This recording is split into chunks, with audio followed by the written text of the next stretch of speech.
Uttaranchal University, Dehradun, NAC A+ accredited university. నమస్తే, welcome to మనం TV. మనం ఉన్నది మన కోసం. నేను వలి. ప్రస్తుతం స్టూడియోలో ఉన్నారు ప్రముఖ పొలిటికల్ అనలిస్ట్ అప్పసాని రాజేష్ గారు. వారితో మాట్లాడదాం. రాజేష్ గారు నమస్తే సార్. నమస్తే. రాజేష్ గారు, పార్లమెంట్ ఎలక్షన్స్ ముందు బీఆర్ఎస్ ఖాళీ అవుతుందా అన్న ఒక ప్రశ్న అయితే వస్తుంది సార్. ఎందుకంటే చేరికలు బాగా జరుగుతున్నాయి బీఆర్ఎస్ టు కాంగ్రెస్. ఇప్పుడు తీగల కృష్ణారెడ్డి కావచ్చు, తర్వాత పట్నం మహేందర్ రెడ్డి భార్య సునీత రెడ్డి గారు కావచ్చు, ఆ తర్వాత ఇంకా చాలామంది బొంతు రామ్మోహన్ దంపతులు వీళ్ళందరూ కూడా జాయిన్ అయ్యారు. మరి ఈ లిస్ట్ ఇంకా ఎక్కువ ఉన్నట్టు తెలుస్తుంది సార్. ఈ జాయినింగ్స్ని ఏ విధంగా చూడాలి? గత ఒక రకంగా మనం పోల్ చూసుకుంటే గత 2 దశాబ్దాలు 2004 నుంచి ఉమ్మడి ఆంధ్రప్రదేశ్ రాష్ట్రంగా కొనసాగుతున్న నాటి నుంచి కూడా రాజకీయ లాయల్టీస్ దెబ్బతినిపోయినాయి. గెలిచిన పార్టీలోనే కొనసాగాలనే ఆలోచన, గెలిచిన పార్టీ వైపు నుంచి అటువంటి ప్రోత్సాహం రాజకీయాన్ని అస్థిరపరుస్తూ వచ్చింది వాస్తవం. ముఖ్యంగా రాజశేఖర రెడ్డి గారు ముఖ్యమంత్రిగా ఉన్న రోజున ఆ రోజు TRS party, Congress party, communist పార్టీలు కలిపి అలయన్స్ పార్ట్నర్లుగా పోటీ చేయడం జరిగింది. ఆ రోజు 2004కు ముందు ప్రభుత్వంలో ఉన్న చంద్రబాబు నాయుడు గారిని ఓడించడం కోసం వీళ్ళ నలుగురు కూటమిగా పోటీ చేశారు. తర్వాత టీఆర్ఎస్ పార్టీ, కాంగ్రెస్ పార్టీ అధికారంలో కూడా భాగస్వాములు, రాష్ట్రంలో కేంద్రంలో కూడా. కేసీఆర్ గారు, నరేంద్ర గారు కేంద్రంలో మంత్రులుగా ఉన్నారు. రాష్ట్రంలో కూడా 6 టీఆర్ఎస్ నుంచి మంత్రులుగా రాజశేఖర రెడ్డి గారి క్యాబినెట్లో కొనసాగారు. అటువంటి నేపథ్యంలో కూడా తర్వాత రోజుల్లో తెలంగాణ ఐడియాలజీ పరంగా కాంగ్రెస్ పార్టీతోటి విభేదించి టీఆర్ఎస్ పార్టీ యూపీఏ నుంచి బయటకు వచ్చినా కూడా మిత్రపక్షంగానే పరిగణించాలి. ఎందుకంటే కలిసి పోటీ చేశారు, కలిసి ప్రభుత్వంలో భాగస్వాములుగా ఉన్నారు. అటువంటి టీఆర్ఎస్ పార్టీని రాజశేఖర రెడ్డి గారు అస్థిరపరిచారు. 26 మంది శాసనసభ్యులు ఆ పార్టీకి ఉంటే అందులోంచి 10 మందిని అధికార పార్టీలో వైపు ఫిరాయింపు చేసుకోవడం జరిగింది. అంటే అధికారికంగా శాసనసభల మెడల్లో అయితే కాంగ్రెస్ కండవాలు కప్పలేదు, కానీ వాళ్ళ కుటుంబ సభ్యుల్ని, ఎమ్మెల్యేల సతీమణుల్ని, ఎమ్మెల్యేల సంతానాన్ని వాళ్ళని కాంగ్రెస్ పార్టీలో జాయిన్ చేసుకున్నారు. వాళ్ళ శ్రేణులను కాంగ్రెస్ పార్టీలో జాయిన్ చేసుకున్నారు. వీళ్ళు కేసీఆర్ గారి మీద నిత్యం విమర్శలు చేస్తూ ఉండేవాళ్ళు. అదే సందర్భంలో ఎమ్మెల్యే కోట ఎమ్మెల్సీ ఎలక్షన్స్ వచ్చినాయి. ఆ ఎలక్షన్స్లో కూడా కాసాని జ్ఞానేశ్వర్ గారు, ఈ మధ్యకాలం వరకు తెలంగాణ తెలుగుదేశం అధ్యక్షులుగా ఉన్న కాసాని జ్ఞానేశ్వర్ గారు, యాక్చువల్గా ఆయన అప్పుడు కూడా తెలుగుదేశం పార్టీ నుంచి రంగారెడ్డి జడ్పీ చైర్మన్ చేసిన ఆయన్ని ఇండిపెండెంట్గా పోటీ చేయించి ఈ టీఆర్ఎస్తో విభేదించి రాజశేఖర రెడ్డి గారికి అనుకూలంగా ఉంటున్న 10 మంది ఎమ్మెల్యేలతో ఆయనకు ఓట్లు వేయించి టీఆర్ఎస్ అధికారిక అభ్యర్థిని ఓడియటం జరిగింది ఆ రోజున. అంటే ఇక్కడ రాజశేఖర రెడ్డి గారు దానికి ఈ పార్టీ ఫిరాయింపులకి బీజం వేస్తే ఆ తర్వాత నుంచి మొదలుపెట్టి కేసీఆర్ గారు అధికారంలోకి వచ్చిన తర్వాత దాన్ని ఇంతింతై వటుడింతై అన్నట్టుగా ఒక రకంగా తెలంగాణ రాష్ట్ర రాజకీయాన్ని, తెలంగాణ ఏర్పాటు అయిన తర్వాత తెలంగాణకి మొట్టమొదటి ముఖ్యమంత్రిగా బాధ్యతలు చేపట్టిన కేసీఆర్ గారు బంగారు తెలంగాణ అని చెప్పని ఒక స్లోగన్ తీసుకొచ్చి అసలు తెలంగాణలో రాజకీయ ప్రత్యర్థులే ఉండటానికి వీల్లేదు, రాజకీయ పునరేకీకరణ జరగాలి, మాకు అధికారం దక్కింది కాబట్టి ఇక ప్రతిపక్షం అవసరమే లేదు అన్నట్టుగా వ్యవహరించి ఆయన వివిధ రాజకీయ పార్టీల్లో సృష్టించిన అస్థిరత, ఈ పార్టీలో నెగ్గటం, ఆ పార్టీలో ఫిరాయించడం, దాన్ని ఆయన బంగారు తెలంగాణ పేరిట సమర్థించుకోవటం.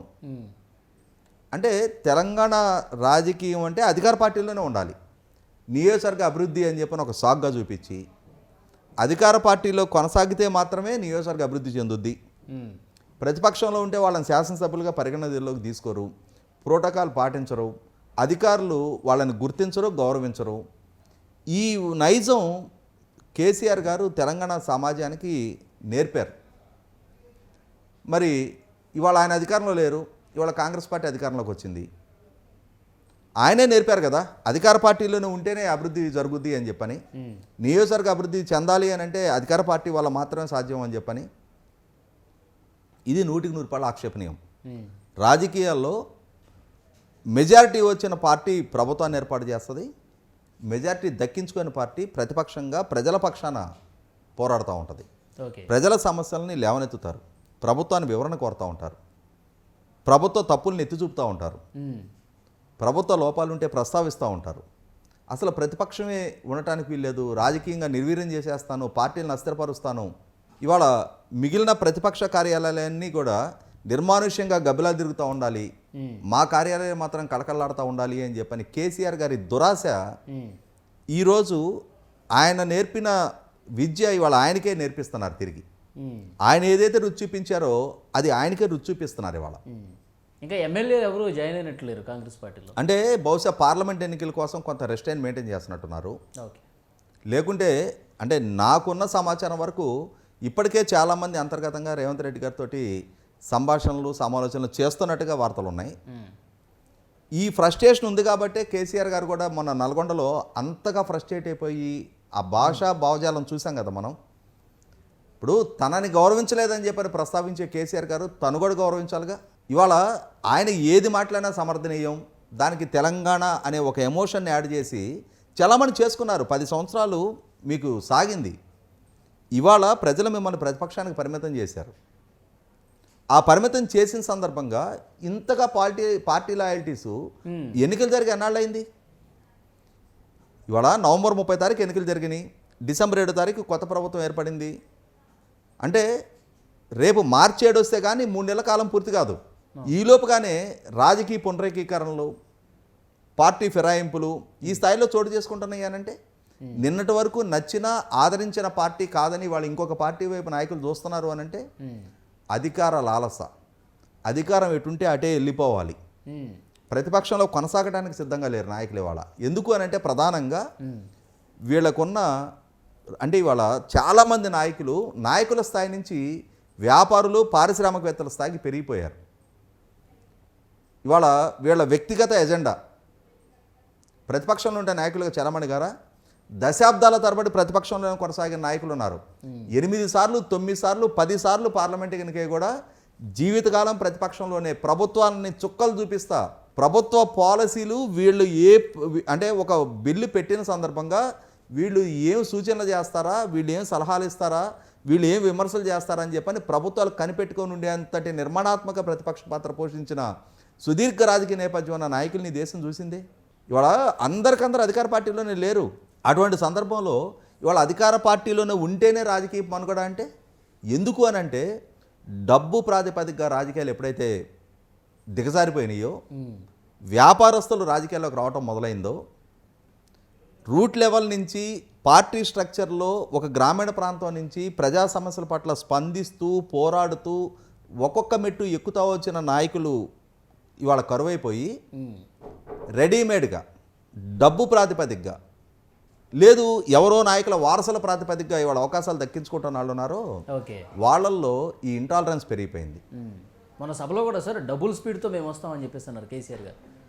నేను అదే చెప్తున్నా. అంటే ఇవాళ కేసీఆర్ గారు రేపటి రోజున డబుల్ స్పీడ్ తోటి వస్తారా, ట్రిపుల్ స్పీడ్ తోటి వస్తారా తర్వాత సంగతి. కానీ ఒకటైతే వాస్తవం, ఇవాళ తెలంగాణ రాష్ట్ర రాజకీయాలే కాదు ఆంధ్రప్రదేశ్ రాష్ట్ర రాజకీయాలు కూడా రాజకీయాల్లో లాయల్టీస్ మిస్ అయిపోతున్నాయి.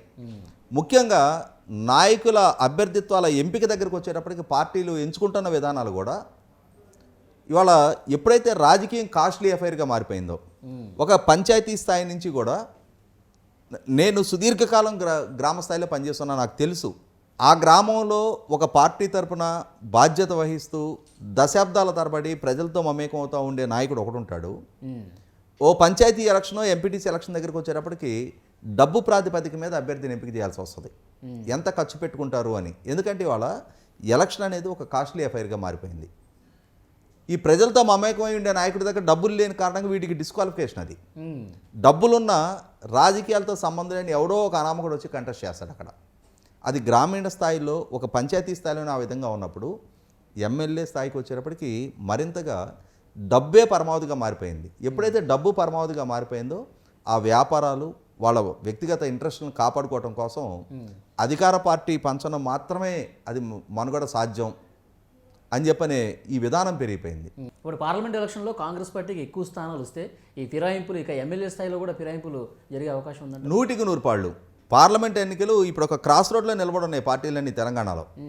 ఇవాళ భారతీయ జనతా పార్టీ అయినా, బీఆర్ఎస్ పార్టీ అయినా, కాంగ్రెస్ పార్టీ అయినా ఏ పార్టీ రేపు పార్లమెంట్ ఎన్నికల్లో మెరుగైన ఫలితాలు సాధిస్తుందో ఆ పార్టీ వైపు మిగిలిన రాజకీయ పక్షాల వైపు నుంచి ఆ పోలరైజేషన్ జరిగిపోద్ది.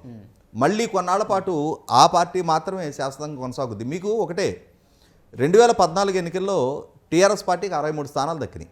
కానీ ఆయన వివిధ పార్టీ నుంచి ఫిరాయింపులు చేసుకొని 2018 అసెంబ్లీ ఎన్నికలకు వెళ్ళేటప్పటికి ఆ సంఖ్యని 80 పైగా చేర్చేసుకున్నారు.